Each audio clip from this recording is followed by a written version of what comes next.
Lành sinh thiên hùng à, thô bữa thảo rồi tại bữa dập xuống số trên bữa thình bữa cho thiên hùng à. Đi hỏi xây trên nhiều hỏi về bữa celebrate how bữa Thanksgiving Day à. Lành sinh siêu thiên hùng về siêu thầy phu buồn buồn.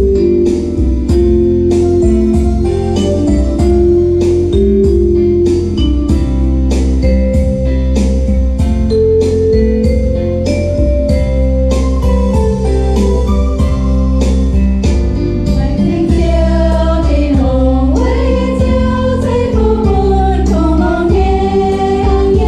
kênh Ghiền Mì Gõ để không bỏ lỡ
chẳng hiện giang rồi và chính giang của nó hay của cái nhủ rồi điều cái nhủ rồi là xin thiên hùng nghe good entertainment before bữa sau lại bài đi đó thì hỏi bữa là xin thiên hùng bữa nó lao thảo bữa nhẹ mấy bữa nhẹ lành sinh sĩ để nào hỏi bữa sau bữa nhẹ lành sinh sĩ như service để vì hỏi bữa mảng như hôm tàu bữa con Thanksgiving every day hỏi mà lành sinh sĩ như bữa nhẹ mẹ nó trong hồi như bữa nhẹ mẹ bữa ở mai lành sinh sĩ như bữa nhẹ mẹ bố mày can show you sinh dung sâu the time his family we will look at the book of Psalm chapter 50 verse 23 we will want to have a Thanksgiving every day in our life every moment nên bố con whoever offer the sacrifice of Thanksgiving glorify me and prepare his ways so that I will show God salvation to him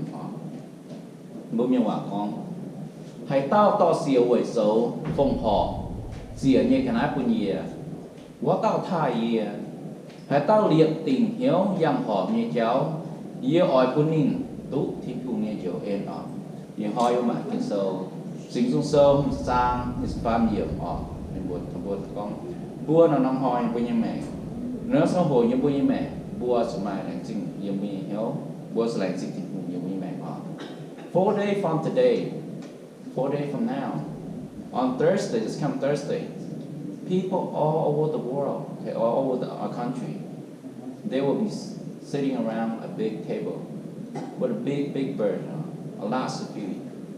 Okay. Bua in hoi yếm năm hoi mình, mà bia hoi hăng. On Thursday nó bua như tập buông một mấy cua này, mà miền xám hay chia chuối chén năm tổng tiền. Năm tia bền ta mai hàng nhận mà lại nhận chán chỉ là mai nó tông nọ anh những tia bờ đồ bua chỉ năm ship đánh sinh ship này thảo Thursday night. When you think of Thanksgiving, what do you think of? Okay. When you hear the word Thanksgiving, what came to your mind? When you think of Thanksgiving, what's the first thing that you think of? Okay. When you hear the word Thanksgiving, what picture comes to your mind? What do you see in your mind? What vision do you see? Bố con lệnh sinh ship này tụi mà ham thà con lệnh sinh ship Thanksgiving phải bố hãy Thanksgiving chiều này bố quật bố ham nhú mẹ có ô Thanksgiving luôn nè bố ham thảo nhú vậy mình có ô hãy chiều có Thanksgiving luôn nè bố quật như dân bây giờ ngọc phạm bố quật như picture quật như phạm bố ham thảo như dân ham thảo như. How many of you when you think of Thanksgiving you think of turkey? For many of us, when we think of Thanksgiving, we think of turkey, right? Lots of food, family, our children come home, our family come to visit us, right? And most important thing, I think most of us are looking for that Black Friday. Well, something at that Black Friday too, right? Bua ta tao, you have that. Tung mà bua chăm nhé, tung bua con thảo Thanksgiving này.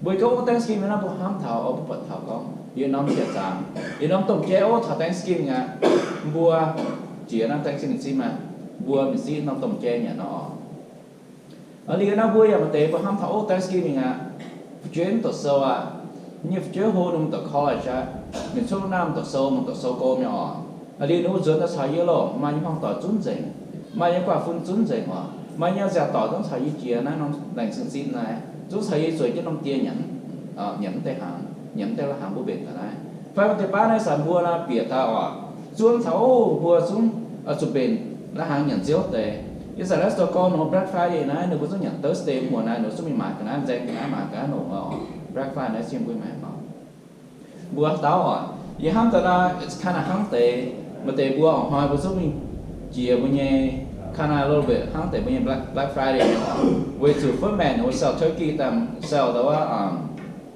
tôi than to tôi yêu tạiแต่ป้าว่าสมิงว่ามิงว่ามีมันเตะมันช้ำเนี่ยมันเตะว่าจุดสานตุ้มได้กั้วอยู่ในเยี่ยว mashed potato ตัวทานไทยน้ำเท่ากี่หอยยี่หมายก็ยี่สานหายเป็นไฟเส้นแต่กั้วอยู่เรียกเส้นตอนมันเท่านี่มานี่เสียเส้นเท่าว่าเตะมาแต่ก็หนึ่งตัวฟรีนะเจ้าจุดเชื่อกี่ไฟตัวฟรีมาตัวโจก็một số máu này để báo bữa giang còn tháo giúp bùa liều nên post ở Facebookไปนอนไป ở đây chụp quạt biển xăm có mình ở chân nhà xăm có chân nhà hiếu ở mắt đi chụp quạt chân xăm có tăng không có gì xếp có rồi bữa xuống Friday này bữa xuống chắc chắn bữa xuống chuyện con là Thursday mà nó how many of us sincere give thanks to God at Thanksgiving table? Okay. Sometimes we are not so grateful or as grateful we should be.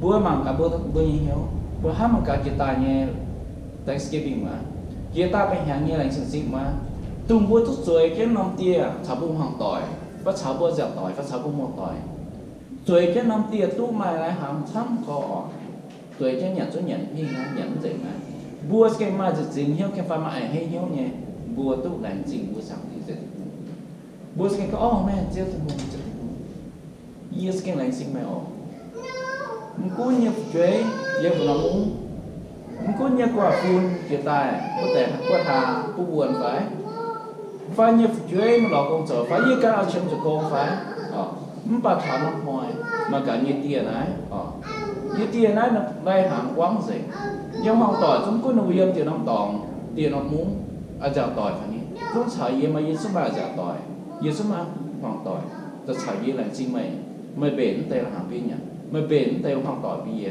bền như mua tỏi bia này cái này chi mày bữa cái nó lại sinh tiền hùng phải có ô này sinh tiền hùng mày bền tao hàng pin nhỉ amen để nó chẳng phải bua như nhiều bữa cái lại sinh tiền hùng phải are we as grateful as we should be bữa cái anh hay phải cái này sinh tiền hùng phải như bữa như mày một tệp bá mà chẳng hùng bua như mày bua tút như nhiều phải có tút là bua không cái có ô lại sinh tiền cái mà lại sinh hiếu như bữa tiền hùng này bua không tiền hùng là bữa lại sinh như mà không bảo muốn cái có ô thích nó chẳng hùng ta bữa cha mà cả đi bữa cái mà tiền hùng là hai nhà hâm bùa họ tiền hùng là hai cái cổ lồng bua cái lại sinh như mà we did not express a thanksgiving as often as it should be. Okay? Expressing our gratitude to God is very important to us, okay? And it's very important to God also. When we are expressing our gratitude, okay? Bua học rồi, nó chẳng hổ bữa số lành sinh cùng như bữa mẹ đó. Bảo bua mà chẳng hổ phải, bữa có bốn con cũng chẳng hổ phải, bua như mẹ nó chẳng hổ. Bùa có lành sinh xíu mà cầu lồng nghe lành sinh xíu mà cầu lồng một chuyện lành sinh xíu mà quy mặt béo hiểm lành sinh xíu mà cầu lồng hiểm quy mặt bèn phải mà chạy mà nhà phải bùa ở lành sinh nó sang bùa sợ như sẽ phải bùa mình sợ cô phải bùa nặng thật lành sinh xíu bùa học cho nó cho hụt lành sinh xíu tiếng hoàng với sự bùa express bùa pun bùa nhìn nhó trên hùng bùa xíu thiên có ô xíu như lành sinh mà sự kiện diễn hay nhiều như vậy có một này sinh xíu thì cũng cho bọn này. When there's Thanksgiving over, when the friends and family left, when the table are clear, when we are done with Black Friday, when there's Thanksgiving over for us, okay? Bữa hầm cả lành sinh xít này, lành sinh nắm hoa này, Thursday này, hát sẵn chìa, hát sẵn xiềng nè, tung bữa nhận bảo là hàng mà phải, bữa siêu chỉ tiêu mà phải số bông hàng tỏi duyên dành mà phải bữa nhận giang hàng bữa hàng tỏi cũng gọi duyên nè bữa mình shopping Black Friday có Black Friday nè bữa mình买cái này nè bữa mình sao cái này nè bữa Thanksgiving sẽ là phải họ giang phải chia mà phải họ bữa mà cả bữa nhẹ bữa mà cả nó sẽ không sao hồ over không bữa không sao hồ giang không bữa lại gì này bữa như mẹ này every day when every one of us wake up we can see we can hear, right? And we can still walk. We can still eat. We can go enjoy our hobby and are still alive. Okay? So every day we should thank God for that. Nó hoi bố ta tỏi xuống. Bố tu nó đón chẳng bố tu chỉ sinh tài. Bố rồi hai man sinh bố sinh rồi mảng tất quẩn nhé bố sinh nghe bố. Bố nó nhắm đúng mà món tất hài nhé. Bố nhà mà ý kiến sao bố sẽ hay dặm cháu nhé. Bố nhà này nhưng bố sẽ nhận tôi nhé. We are talking about béo. I mean shopping. I mean quên ó. I mean exercise mình cháu. Mình dạo bố một tỏi. Mình dạo bố tỏi. Bố như hobby bố ở cháu này. Bố ở chỗ như bố still hay mình sầu nhé. Bố still mà mẹ chẳng cho nó làm kê nhé. Hắn nó bố nó sẽ hồi như bố mẹ. Bố mà chăm hay lành sinh. Bố như sáng thì sẽ tiếp tục. Chứ con xua thảo ô bố nhận bạc. Này Thanksgiving này. lành xin này bữa nhà bà nó mình shopping xiang bữa phòng tỏi giờ bữa Thanksgiving bữa lành xin thiên hùng bữa chào thiên thảo thiên hùng như em thảo bùa nì hấp thảo bùa nì cầu vồng bùa na over and say off. So why not wake up every morning, give thanks to Jesus, give thanks to Him in the afternoon, and give thanks to Him in the evening. Họ nói bữa nào nó sẽ hộ họ hỏi bữa chỉ xin tài, họ nói bữa chỉ có nó sẽ hộ bữa có bữa lành xin thiên hùng xíu. Lúc đó nó chẳng bữa chỉ xin là có lành xin xíu mà bữa nhớ gì đó anh tôi gì anh hay chỉ xin tài, anh mà xem anh mà sẽ cho nó mặc kệ, anh bia tức quậy như chuối, anh bia tức quậy như cà phun. Anh tôi bia tới quần nhẹ áo như gỗ như tông miền như mùa tỏi anh bia tới mình là bài tòng cho chân như chụp băng một số mày chơi mày sao thì sẽ không như là sinh mày hại họ muốn nó ám sát phầnนี้nó muốn sát phầnนี้họ nếu nó sang hồ cũng mà sang hồ như bữa này sinh thiên cung muốn tháo muốn sát na bố cáo ô mày hỏi quang số như cháu như hỏi ô là sinh xíu đi nếu hỏi nếu lúc chuyện đó ta chỉ muốn cái nếu lúc về nên cái tát chữ họ phải bố quang số cho bố số là sinh thiên cung cầu lòng bố bố quang số accident họ không quan trọng, bố mình sẽ con phải bố sầu nhưng phải họ bố làm sự tình luôn, đi hỏi nhà hỏi, đi mình lo nhà nó mình không bao nhiêu quan trọng, không bao nhiêu quan trọng như ta là nhau thấy nhiều, không có bao nhiêu quan trọng gì đó con phải họ bây giờ chủ, yếm mai, con cháu phải mai nhà ta lủng phải mai nhà sắp phải trả phải họ bố sẽ làm sự tình luôn, là nó sẽ như với mẹ họ. I give thanks to God when my heart is happy. I also give thanks to God when my heart is troubled. How do you or how do I give thanks to God when your heart is troubled? When my heart is troubled, okay? Ý là nó sẽ hổ yên như mẹ. Ý ở lạnh sinh tình hùng. Ý ở lạnh sinh tình hùng. Mà chuyện nhiều sẽ hổ nhìn nhau mà chuyện nhiều sẽ hổ. Ý ở lạnh sinh tình hùng. Tụi nhìn nhau mà phải ngon, mà làm khảo mà làm hám sẽ hổ. Ý phải hám nhé. Ý ở lạnh sinh tình hùng. Ý ở lạnh sinh tình hùng. Nhưng mà có một cái không bùa nhìn nhau mà phải ngon, mà làm khảo sẽ hổ. Hiếu muốn như sao bùa nhiều ha nó hai mà hiếu phải có lành sinh thiên hùng bùa hai lành sinh cái thiên hùng thằng nó sẽ hồn này bùa quang số nó sẽ hồn này. I was able to give thanks to God when my heart is troubled is because I was receiving the God's word and blessing in my life. Bùa hai okay hai lành sinh thiên hùng hai ai hate thiên hùng yếm như mẹ như hiếu hai mà chừng nhiều tụi nhìn hiếu học sự như sang hồ, muốn làm khảo muốn làm hát sang hồ, với sự yêu nó hay có yêu lành sinh thiên hùng, với sự hiếu tới con tụi nó sang hồ này, yêu quang sự như hiếu muốn như sang hồ, yêu quang sự đó hiếu sang hồ này, yêu quang sự dày hiếu như xì phải ní, không có yêu quang sự như ông bà, yêu hiếu tới con, yêu tôi xếp thiên hùng hám như mẹ, yêu tôi xếp thiên hùng phụ như mẹ, tôi không thể ban hà nó không thể ban hà này, bố quang như cháu bố quang như ban hà nó quang như xì này. Có bốn tức quăng tới xì, bốn hiếu tức bố chém thiên hùng, bỏ bốn hiếu tức chém thiên hùng, bốn hiếu tức mình lo thiên hùng như hám nhiều với mẹ, bốn hai tức xích thiên hùng như hám nhiều với mẹ, bốn hai tức xích thiên hùng như vui với mẹ, bố chém chụp ôm, bố chém chụp nhàn, giao thà bố không tỏi, giao thà xin nhàn, okay, bố quỳ thì bố yếm như bố giả tuyệt sức nung, bố ta cào thôn nung, bố chụp chút chim như phu à, chút chim như khơi như vui mẹ à, chút chim như hám nhiều với mẹ đó, có bốn quăng xuống tới ngõ cho, bố mới quỳ như thiên hùng dậy mình thôn như đó. We all should live a life of thanksgiving all the time. Okay? Thanksgiving is a vital part of our life with Jesus. Thanksgiving is a daily walk with Jesus. Okay? Bố như mẹ nó trong hồ, bố nó trong hồ như bố mẹ này, bố sẽ lại sinh sinh hùng như bố như mẹ nó trong hồ. Cũng dù bố như mẹ, bố như hiếu mà chuyện nhiều phải, mà chuyện nhiều như bố mẹ phải, bố ấy lại sinh sinh hùng. Bố dù bố phải tốt dịch thì cũng nhiều phú. Này hâm nhiều mẹ, ta phàm bố làm sinh thiên hùng. Mà có bốn làm sinh thiên hùng mà, bố cả con. Thôi chứ mà thể nhiều, như cháu mong có. Chứ như khấu có, như mà sinh nhàn có. Mà bảo con ô chứ như làm sinh mày. Mà thể như sọ như bà sao mong. Như làm sinh mày mà thể mà cho gọi như hiểu giàu. Như làm sinh mày, mà buôn công như sầu. Như làm sinh mày, như làm sinh mày chứ mà buôn như chế tổ sâu về chẳng công họ. Bố ta cáo bố thô là bố lành chính nó. Bố lành sinh lịch thiên hùng, okay? Bố lành sinh lịch thiên hùng này. Bố có thiên hùng sẽ nhìn ế chân xấu nhé, nhưng bố tụ tạm như họ. Different nha, okay? Bố hâm là different nhau. Có một con ô chiếu mà thô không như xấu à. Basic bố nghe tới công rồi, bố thô. Không bảo bố con chiếu như là chính mẹ ổn công như xấu. thiên hùng bữa sáng tiết sinh thiên hùng nên bữa công bữa sầu nên về xiêm bữa lành sinh nhá bữa miệng này nọ bữa lành sinh nhá buổi sủi nãy lành sinh nãy cái chiến hayยังbuổi mẹ chiến hayยังbuổi mẹ bữa tốt sầu bữa sáng tiết sinh sủi nãy chiến hayยังbuổi mẹ bữa lành sinh ở bữa lành sinhยังbuổi nhau bữa hay bữa thiên hùng nãy hay bữa sáng tiết sinh sủi nãy tụi nó nó bữa tiết hiếu ở bữa hỏi bữa sáng niệm cháu hỏi niệm cái bữa sinh nhá hỏi bữa yếm cái niệm mẹ niệm cái When we give thanks to God in the morning, in the evening, all the circumstances in our life, we are showing God that He is our God. We are telling God, He is the source of our life.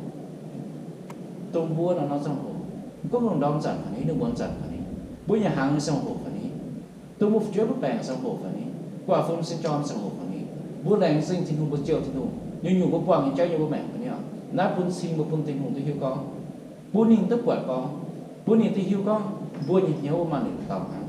Bố nín tôi hiếu con nín sẽ giàu nín xéo thì không tao, nín sẽ giàu nín xéo, bố sẽ giàu nín sẽ giàu xéo, nín xây bố như mẹ, nín xây bố như thiên hùng, bố giang về nín tao hả? Nãy bố sinh thiên hùng thì bố thiên hùng thì hiếu à, bố sinh bố cần nín hiếu thì hiếu, thiên hùng giàu nín xéo. We have a when we have thankful heart, we honor God. How often do you thank God in your life? A thankful heart and a gratitude heart see the source of blessing. Bua nhẹ hiếu bua mà lành sinh thì cùng bua thai bua sáng thì tới bua thống niệm niệm. Có bua lành sinh niệm cầu với mẹ bua lành sinh niệm cầu trong bua lành sinh nó cho hội với mẹ bua thống niệm niệm bua thai niệm bua sáng thì tới bua với mẹ thì bua sao cả. Phát sản bua When's the last time cái hà lái chúng bố con lại sinh xíu mà lại sinh mẹ họ When's the last time mà bố xã hải có bố mày lại sinh nghe hiếu bố mày hé nghe hiếu bố mày thai trên hùng nghe hiếu giờ bố mẹ nè bố hai tức quật trên hùng nhà phu giờ bố hai tức quật này hắm nhà bố mẹ bố sự bố mày họ bố mày lại sinh nghe bố hé nghe bố tức quật này. And ungrateful heart will not be able to see the love of Jesus because they depend on their own understanding and work. Con buông như hiếu thai của thiên hùng, nó là sinh thiên hùng, mà hay của thiên hùng, bố hai tức của thiên hùng như hám như vậy mẹ.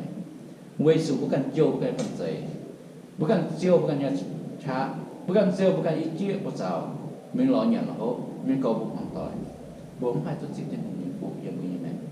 Bua tu cik bua tu cik ni bua tu jauh tu ni ham, bua tu buat ni ham ni bua mẹ, bua sama lagi sing nhau như ni mẹ, như ni mẹ. Every day in our house, we should worship God and praise God with our family. Every day our family should thank God. In the morning, in the afternoon, in the evening, every day we should praise Him, worship Him, and thank Him in our life. Nên nó hỏi bua sao bua như hoàn tội. Dùng bị béo bua sẽ xây bài bua là tạo cho thích nếu nắm trong hồ nắm hoa niệm bún chìa bua mà chẳng cái bún mẹ bua mà chẳng cái bua hàng tỏi tiền chứ bua giật miệng bua sẽ mà cho hàng tỏi này bua số lệnh sinh sáng tí trên những bua mà hàng tỏi những ba bua mà béo bua hàng cắp tỏi tiền hàng béo. We are chosen, okay? We are chosen before the foundation of the world. God chose us before the foundation of the world, before the say nó bảo kê nó, thiên hùng kín giảng của mẹ, nên kín giảng của bên như mẹ, tu nên chỉ con say nó bằng đĩa này, nên say nó bằng đĩa, nên say nó bằng kê, nên say như một tập bùa, hắn có nên ma bùa, nên kín giảng bùa ma bùa, nên say nó bằng kê là giống chuẩn, nên mình giàu, nên say nó bằng kê mà. We are sealed by the Holy Spirit. We are eternally secure. We have the gift of the Holy Spirit.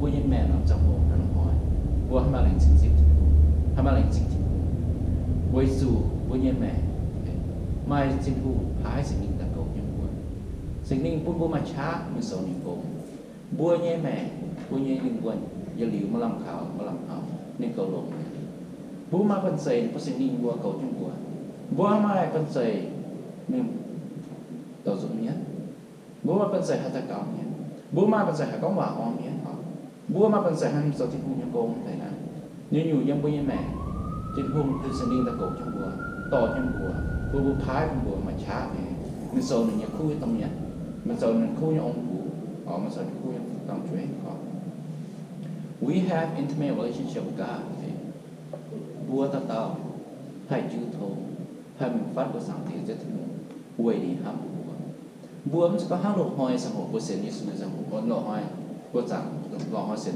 là sen của sen của sang hộ này phải lộ giáo sang hộ ở chỗ mai sai miệng phải mai nó quên phải sai phải giờ tao hãy tốt những thảo thì cũng dạy miệng phải ghé trong bộ cảnh hai miệng thảo hai ta cỏ hai quầy cũng dạy miệng đi sẵn mai này trước thì hôn những địa phương kia là buôn bùa cần hãy tốt dặm giáo bên quầy trong bộ giáo sự dạy miệng thô nhìn thành gì mẹ buôn bùa hãy tốt hám nhẹ buôn nhẹ hãy tốt hám bùa bùa nó chấm chọn tao có thể buôn bùa hãy ở chỗ mình thành một tàu quả mình phải nhớ thành của mình buôn chủ bất cả là mình thảo thành một dạy miệng này we have the peace of God we have the unconditional love of God God loves us no matter what bùa tốt mà thiên hùng như phải ngon thiên hùng như chẳng là như bùi mẹ bùi hiếu hay mà phải ngon bùi hiếu hay mà chỉ nhiều bùi sự bùa mà chiếu như phải ngon và chiếu ý sự như hám như bùi mẹ thiên hùng nghe sinh dành hám bùa tốt giết như sinh dành hám thiên hùng hám bùa con bùa hám nó bùa xấu không phải thiên hùng hám bùa thiên hùng có câu mày sẽ hòm hả mày hòm hỏi mới sau đó phải cái hám hả này hả nên sẽ thiên hùng hám bùa nên sẽ hám bùa nó xấu nó xấu như ta ơn này hám phải bùa nó xấu như thiên hùng này hám bùa sẽ hám bùa sự bùa bể we are in the presence of God all the time God provides for us and we receive His divine protection in our life. Thiên hùng với Chúa Giêsu nó nằm trong hộ nên tôi yếm cho quý mẹ và nó nằm trong hộ quý tôi yếm cho nên rằng yếm cho nên nhóm mình mỗi sáng thì Chúa Giêsu mỗi chiếm cho nhẹ như nhiều những về bùa nên là tôi chẳng nằm trong hộ cổ trong bùa bùa nó hay cái bỏ thà bùa như mẹ bùa nó hay cái bỏ thà bùa như nhau giờ bùa bùa mà phải ngon nó chỉ dầu như mẹ we have the promise of a body resurrection. We have the forgiveness of our sin. And we all have eternal home in heaven. Bùa ta trên khung này sẵn bùa. Nếu sẵn bùa bùa xin nó hãy bẻ sẵn hãy. Bùa xin nó gieo tắm dạo. Bất hạ sẵn hãy. Nhớ ra phải khuẩn nhớ hãy họ. Nòng đung nóng bẻ sinh bùa họ. Trên khung bùa sẵn bùa. Nên bùa sẵn bùa. Nó rụt rào. Nên bền sẽ sẵn xin bùa. Tung bùa dồn sấy sẵn bùa.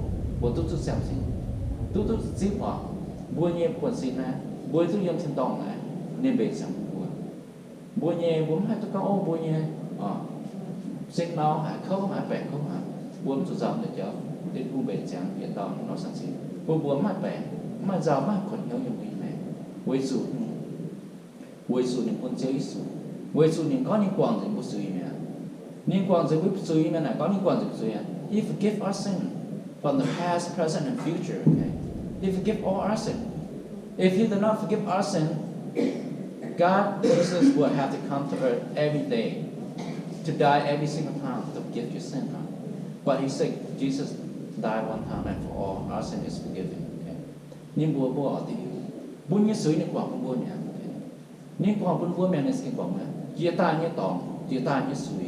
Bùa rằng sẽ bỏ rồi như suy phải không? Phải u rằng người bố mắng vợ hay bố hạt mình và cái những cháu hẳn những cháu những bệnh nhau sau bố tổng chuối phải đi thêm hùng giới su nên thành bố miệng sẽ bị chuối mẹ thành bố quăng sẽ bị chuối mẹ nên dám thành bố già sẽ bị chuối mẹ sẽ có những ô nên bố sau tỏ mẹ in the future phải đi ở đảng phải đi bố sẽ có doanh sau tỏ phải đi những con sự cũng bố họ họ nắm sẽ giới su ở chỗ anh hiện ta nó nắm hỏi tài dù nhà tài dù thành bố mãi bị chuối tài dù thành bố già bị chuối niệm sự gì với dù những có niệm tài niệm thành của giáo dịch bị duy miễn dịch bị duy niệm quảng dịch của nhỏ niệm ăn thành để cho là niệm sinh dịch hám thà bùa những con bùa ăn nó sầu niệm hám bùa với dù như sầu như xíu như bùa mẹ bùa như nhớ bùa như mẹ nó nóng trong hồ nó bùa dù mà là chính bùa như xíu thì bùa chứ con bùa như hàng tòng bùa nhận theo kỳ này bùa như phạm kê mấy của thà bùa có một bền xéo nó lành sinh bố bùa lành sinh thì bùa số lành sinh bố nhẹ mà bố mà họ dùng như mẹ buôn nó trong hồ bữa sau này chính thì nhiều vì mẹ với sự này hám bèo chim buồn với sự này không liên này nổi tỏ chim buồn nó trong hồ tôi buồn nó hồ ở trong hồ ní nổi ní tỏ chim buồn ní hám ní tỏ chim buồn níจะจ่ายยังว่าหาเทียมกับเคนchim buồn buồnดอกจนดอกจนนี่อย่างชิจิบัวนี่มันเห็นบัวนี่เคนยังบัวเอาพวกบัวเห็นตายพวกบัวเห็นทิวบัวให้ยังบัวให้ยังกันนี่สเบียงนี่ก็ยังบัวยังแม่บัวส่งตะขาว